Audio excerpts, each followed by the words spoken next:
Hello అండి. అందరికీ నమస్కారం. మానవ సంబంధాల్లో అన్నదమ్ముల బంధం ఎంత ప్రత్యేకమైందో చెప్పనవసరం లేదు. అక్క చెల్లెళ్ళు, అన్నా తమ్ముళ్ళ మధ్య ప్రేమ, భద్రత, బాధ్యత బంధాన్ని పసందైన పండుగగా మార్చింది రక్షాబంధన్. ప్రతి సంవత్సరం శ్రావణ మాసంలోని పౌర్ణమి రోజున ఈ పర్వదినాన్ని జరుపుకుంటాం. కానీ ఈ పండుగ వెనుక ఉన్న చారిత్రక నేపథ్యం, ఆచారాలు, ఆధ్యాత్మికత గురించి మీకు తెలుసా?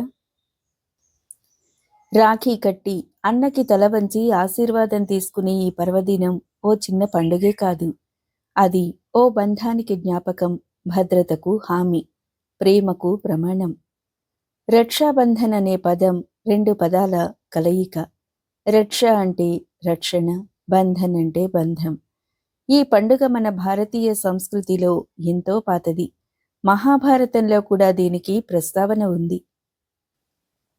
మహాభారతంలో శ్రీకృష్ణుడు శ్రావణ పౌర్ణమి రోజు తన వేలికి గాయమైనప్పుడు ద్రౌపది తన చీరను చింపి గాయం మీద కట్టుకట్టింది. ఆ క్షణంలో శ్రీకృష్ణుడు ఆమెకు రక్షిస్తానని వాగ్దానం చేశాడు. తర్వాత వస్త్రాపహరణ సమయంలో ఆయన ఆమెను రక్షించాడు. మరో ఉదాహరణ, రాణా రత్నసింహుడిని రక్షించేందుకు రాణి కర్ణావతి హుమాయూన్కు రాఖీ పంపిందట. ఆ బంధం వల్ల అతను ఆమెను రక్షించేందుకు సిద్ధమయ్యాడు. చెల్లెలు తన అన్నకు రాఖీ కడుతుంది. అన్న తన చెల్లెలకు బహుమతి ఇస్తాడు. జీవితాంతం రక్షణ కల్పిస్తానని హామీ ఇస్తాడు. రోజంతా కుటుంబ సభ్యులు ఒక చోట చేరి సంతోషంగా వేడుక జరుపుకుంటారు. మిఠాయిలు పంచుకుంటారు. ఈ రక్షాబంధన్ పండుగ మనకు ప్రేమ, బాధ్యత, పరస్పర విశ్వాసం అనే విలువలను గుర్తు చేస్తుంది. ఒక్క రాఖీ కడితే చాలు, అది ఓ మాటగా మారుతుంది, ఓ బంధంగా మారుతుంది, ఓ రక్షణగా నిలుస్తుంది. ఈరోజు మీ అక్కా చెల్లెళ్లను గుర్తు చేసుకోండి. వాళ్లతో కలిసి వేడుక జరుపుకోండి.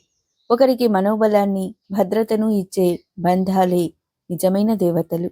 రాబోయే రక్షాబంధన్ మీ అందరి జీవితాల్లో సంతోషాన్ని, శాంతిని, భద్రతను నింపాలని కోరుకుంటూ మీకు మరియు మీ కుటుంబానికి రక్షాబంధన్ శుభాకాంక్షలు.